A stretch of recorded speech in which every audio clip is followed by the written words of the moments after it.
Okay, so just a quick note about how I'm setting these vertical rebar posts in to attach to my horizontal rebar. So these are 3/8. The angle's cut as steep as I can on my chop saw for the beveled edge, the drilling edge, and then they're about 12 inches long. So 12 inches seem to be a good compromise. The sides of the forms vary from anywhere from the very, very thinnest on that part down there is 4 inches. On this up here is probably 5 or so. And then deep as 8. So, and even maybe 9 or 10. So 12 seems to be a good compromise. What I want is the tops of these rebars to be about 2 inches below the top of the form. So what I did was I chucked up one in the drill and I drilled it down, and then I pulled the drill off, set a board across here, and then measured, and then I drilled it down further and further until I got it 2 inches below the edge of the board. Okay, so that it's 2 inches below. And then so what I did was I dropped the drill back down on top of the rebar so it bottomed out in the chuck, and then slid this board up against it, and then I made a mark here on my drill right here. So when this mark hits, when that mark right there hits the top edge of this 2x4 or this 2x6, I know that the top edge of that rebar is 2 inches below the form. Okay, so I'll try to do this with one hand. Probably won't work too well.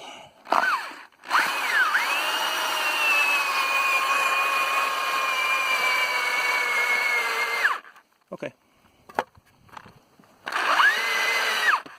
So that's about it right there. And then I'll just unchuck it, and the top of my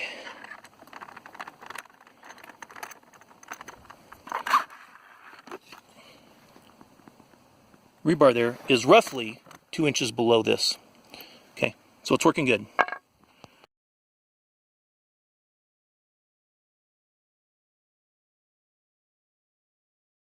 On this bond beam form, got the form boards up, got them stapled in with staples, and I ended up alternating the staples, as you can see, and you can see that when the staples hit the ribs, they break. So that's not holding, I mean, it's holding the pieces in place, the OSB in place on the sides here, but what it's not going to do is, as I'm trying to screed it and pounding, and I might hit this with a 2x4, I'm going to hit it with a 2x4, as I screed it, I'm worried it's going to push them down. And so I have marks here, so I'll be able to tell if I've pushed them down, but I've got to figure out something else to do to keep them from getting pushed down. And one of those things is get some wire rope clips maybe and put them right here, some big wire rope clips. I bought some of those today, and I don't have to put them everywhere, just 2 or 3 probably per each 8-foot board, a couple of them. And hose clamps, zip ties I thought about, but zip ties aren't very big. The other thing I could do is wrap wire around here, and then have a piece come up the inside, have a piece come up the outside, and just wrap it around here and make it super tight, tighten it down, and that would probably hold it in place adequately. But just putting the, I'm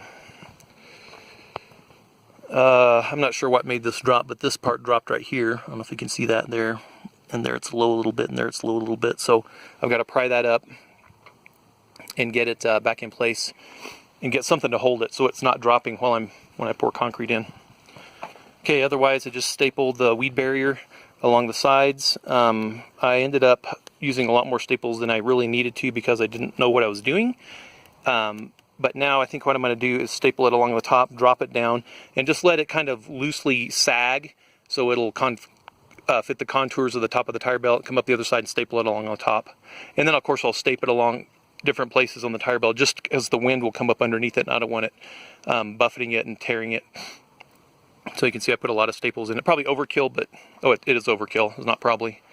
I had also cut it because I didn't want it sticking up above the form. I was worried it would mess up my screed, and I'm not going to worry about that now because I realized as I did this, if concrete gets behind here, it could potentially leak behind or even tear my piece out and cause it to leak out. So I'm going to go ahead and not do this and the rest of it, and I'll go ahead and when I put the weed barrier in the top form up here, I'll go ahead and do it like this. I'll staple it to the top, let it droop down, and I'm not letting it droop down super far in between here. It snowed last night again. It's late May and it snowed again, 2 or 3 inches and it melted, and you can see the weed barriers holding it. So I have to punch little holes in it so that'll drain out. It'll evaporate before I pour it. But so that's one thing. The rebar went in really well. I didn't realize on the top of my 1/2-inch drill I have a little bubble level that tells me when I'm plumb, basically. So I was drilling it in, I'd look at the bubble level and then just use the whole drill and just bend the rebar over it so where it was straight up and down. And that was good, except that my line here isn't perfect. And if you look down my rebar, it is a little wonky, or maybe a lot wonky if you're a concrete guy. So I'm not too worried about that though. And then just use 3/8, drill that in. What I did was I used a board that crossed right here. I chuck the 1/2-inch or the 3/8 rebar 12 inches long and chuck it into my drill, bottom it out in the chuck, and then tighten it down, right?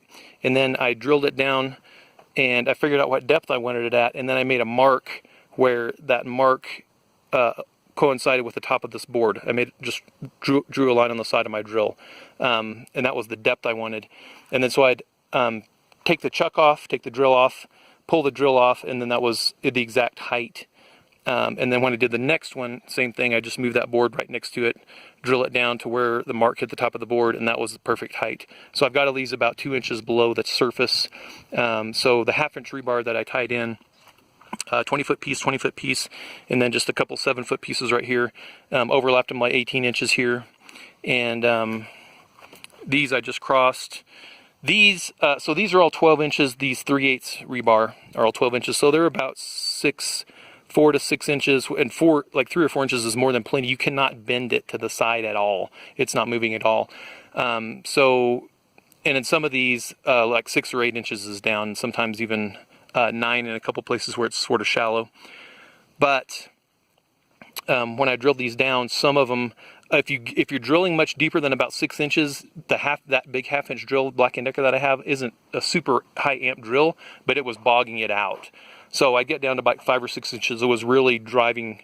It was really, the power was really going down on it. It just wouldn't drive it after about 8 inches, because a couple of these were a little bit longer. But most of these are 12 inches long, right around there.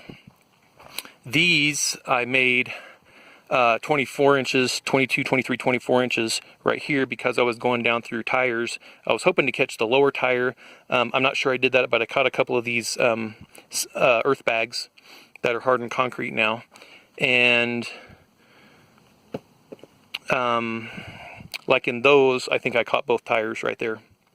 So, and that's fine. They're not super hard, super stiff in concrete or anything, but that'll give it all, kind of tie it all together and give it all some stability. And what else on this?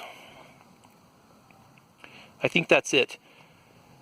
So it's not windy right now, so I'm gonna grab the nailer and head up and get the weed barrier in the top one here, and then I'll get the rebar cut and get that rebar put in.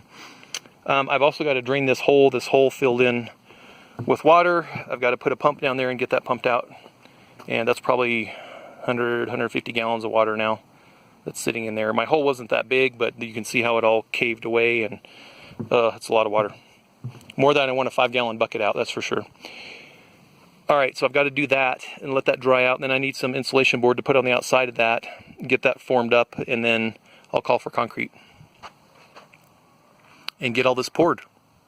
The other thing was I was going to cut all these off right at the top level of the top of the board here so that it'd be easy to screed, and I decided against that. I'm just going to screed. This is not a walking visible, I mean, it's not going to be a beautiful surface. It doesn't have to be by any means. I'm going to make sure the rocks get knocked down, make sure I have a pretty smooth surface. I'm going to screed it. I'm probably not even going to finish the edges, honestly. I might finish this inside edge, and maybe the outside edge there, because it's really not even going to be visible. But as far as this goes, none of this is going to be visible front or back. So I'm going to just leave that edge. I'm not too worried about it. Okay, got the upper rebar done for the upper bond beam. 1/2-inch rebar lengthwise and a few cross ties.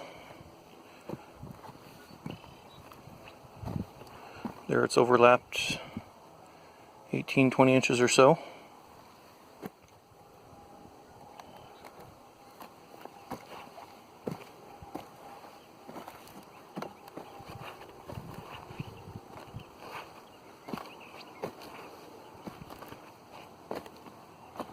Okay. All right. So this is ready for the pour.